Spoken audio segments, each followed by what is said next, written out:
Hi guys, I'm filming today in my office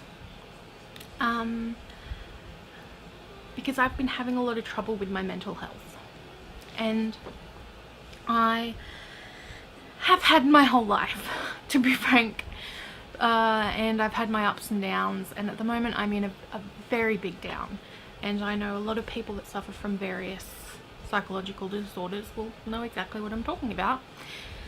Others will probably thinking, thank fuck you have ups. But for me, my downs are very hard. And on top of having various psychological disorders, I don't have it, I am on the autism spectrum.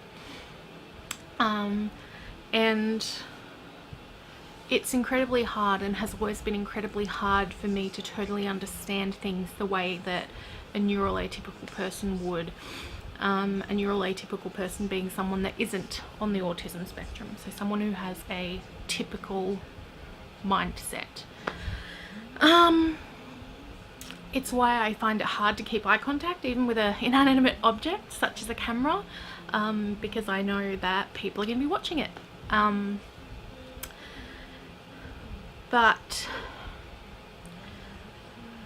I'm here today pretty much because the last few days I've been seeing other young women on social media who have just come out and been very brazen about their dirty laundry, I guess. I mean, as a society, that is what we're told, you know, don't air your dirty laundry.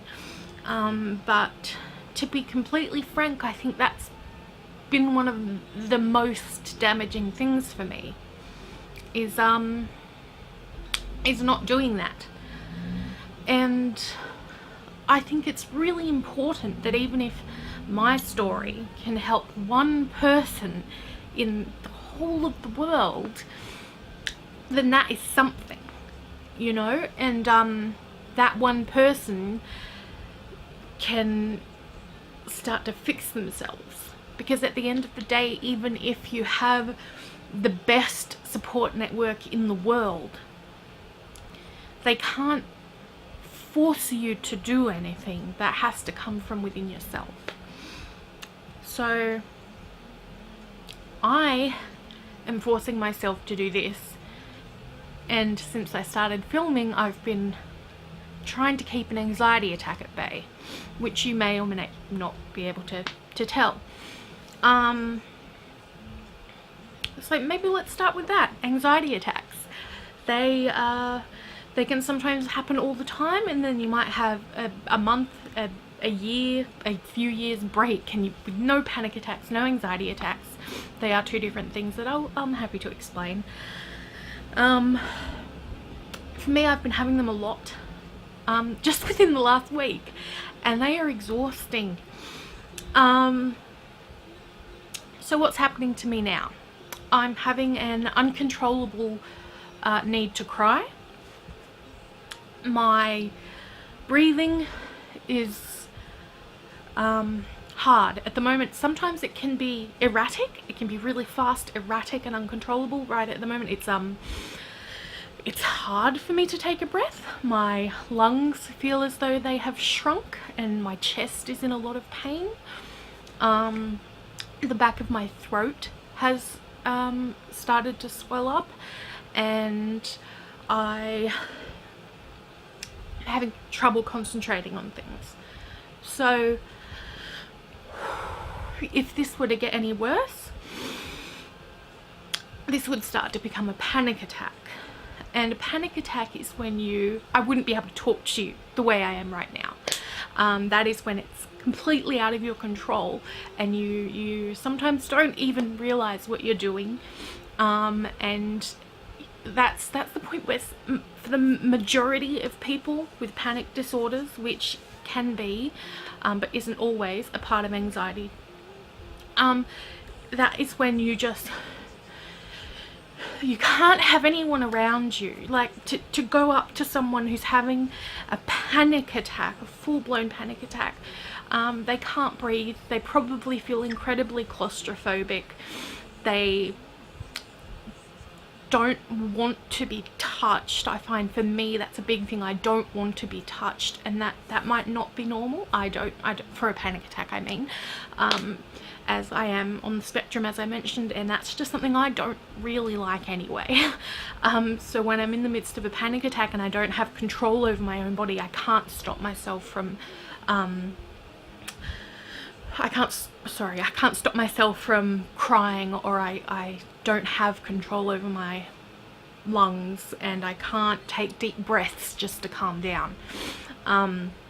That's the point of time where you can't necessarily just go up to someone and hug them, because I know that is an instinct that I myself have had towards people having anxiety or panic attacks, is you want to go up, you want to hug them, and you want to say it's okay, everything is all right, but it's not, and it'll most likely end up in bodily harm for yourself, and you cannot blame the person having a panic attack if they hit you or punch you or push you away, because they can't control themselves. We cannot control ourselves when we've gotten to that point of distress and that point of trauma.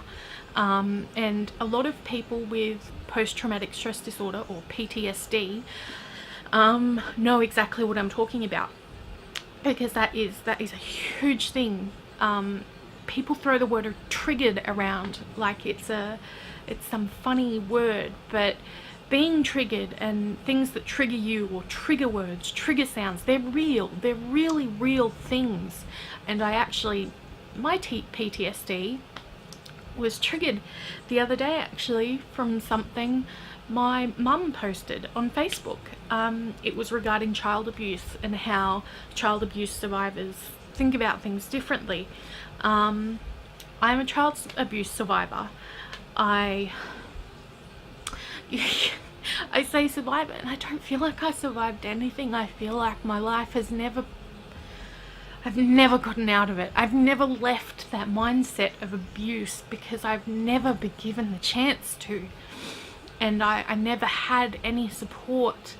But my mother posted this thing on Facebook, and she obviously thought it was okay. And that's another thing that you really have to think about. If you know someone with PTSD, and you know someone who has a history of abuse, you need to think about those things, especially if you care about those people. You have to think, is what I'm going to be doing in my life affecting the people that I love and care about? And for me, that's just an everyday normal thing, and it always has been. And it's been something that has made my life incredibly hard. Not because it's difficult to think about other people, but because other people haven't seen it. They don't understand. And you know, I wouldn't have seen it if my mum had not posted that thing. But that wouldn't have mattered, because I wouldn't have seen the post, and I would have been okay, and I wouldn't have had my PTSD triggered. And this is going to be something that's going to be in future, I guess, episodes. You can't really see my hands. I'm doing a lot of hand movements at the moment. Is I will get into the abuse. I will talk about it. It's going to be hard, and it will probably trigger some viewers. And I guess that's going to be a warning. I'll put a warning on all my videos as well, because I know how important it is when people do air their dirty laundry. Which is, I'm starting to think I might call this dirty laundry. If you weren't aware or hadn't figured it out, this is a really impromptu video. So on that semi-introduction of myself, I am far more than PTSD, child abuse and autism. But my current depression, my little funk I'm in, today was a day where I didn't know what to do. I could barely bring myself to wash the dishes that I have in the sink. They're still in the sink now, just waiting to be washed. But I needed to do something for me. something that I felt was productive and creative, because at my core I'm a very creative person, and it has been something that has been very hard for me to do recently. And this video is actually to introduce a series that I want to do about mental health with painting, because I paint, but I've been finding it very hard to continue painting. And so what I want to challenge myself to do is paint something every day, indefinitely. It's not just going to be for a month, it's not just going to be, you know, for 6 months. I want to do it indefinitely until I feel like I don't have to anymore. And I want to make it very clear that if I miss a day, or if I can't get a painting finished in a day, that's okay. That's okay for me, and it's okay for you as well. If you can't finish something you started because you just cannot physically bring yourself to do it, you can't mentally bring yourself to do it, that is okay. So my idea is paint a painting every day. I don't have enough canvases for that right now. The only canvas I have is one that I'm using to paint something for my mum, which I have been doing since the beginning of this year, actually, because I was going to be making it for her birthday / Mother's Day, because those dates are quite close together for her. And so what I'm doing at the moment, why I'm in the office, why I'm filming in the office, is because I'm actually in the middle of looking for new canvas easels, just artist easels, I should say. I have one, but it's a foldable tripod easel, and it slips, it moves, it doesn't hold things very well. So I'm looking for a H-frame easel that has a non-twisty bit system. I can't even remember what they're called, and that's okay. Pretty much you just twist a bit of metal that has a peg in it, or a screw, and it holds the frame in place so it doesn't fall, move. You can adjust the height of the canvas holder like that too. And so I'm looking for one of those that don't have those twisty bits, because they're totally unreliable. And that's what I'm doing today, so that I can eventually get started on these videos. Well, those videos. And then I'm going to be doing these videos where I sit down and I talk about dirty laundry, which is going to be super fun and hard, but I look forward to doing it. I haven't got a schedule. I will make one, because I will need one to keep myself sane. I think that's it. That's it for this video. I think that's all I can think of off the top of my head, and I'm not entirely aware how much I've rambled on, so I'm gonna have to watch this back and see what I have and haven't said. And then I think my plan is to make a bullet list of what exactly I would like to talk about, then figure out that schedule and when I'm gonna have those two series, I guess. One being dirty laundry, and one being the painting one, which I don't have a name. If you have any ideas for a name for the painting series, let me know. Something simple. I might just do painting for mental health. I think that'll be a good idea. And if you are any reborners watching me, I will explain reborning in another video to those who have no idea what I'm talking about, or you can just look at the other videos on my channel, because I won't be taking them down. I might still reborn.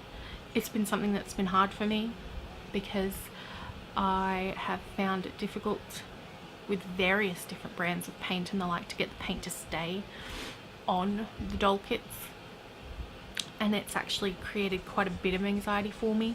That's why I haven't painted in a year pretty much. I have 2 dolls for sale. One's a Boo Boo baby, one's a you know, finished, done, good quality baby with nothing wrong with it, and those are for sale. If you're interested, send me a message on YouTube or Facebook or what's the other one I use? Instagram. My website still isn't up. That's another thing I've been having issue finishing. I'm with a different host and I'm building it using a different system, and it's taken me a while to get used to it, and it's taken me a while to figure out what I even want on my website. I don't know if I want a store anymore. I don't know if I want a blog. I don't know what I want. I really don't. And which is something I'm hoping these videos will actually help me figure out. So without further ado, I'm going to bugger off and do something that will get this series rolling. Thanks for watching. Bye.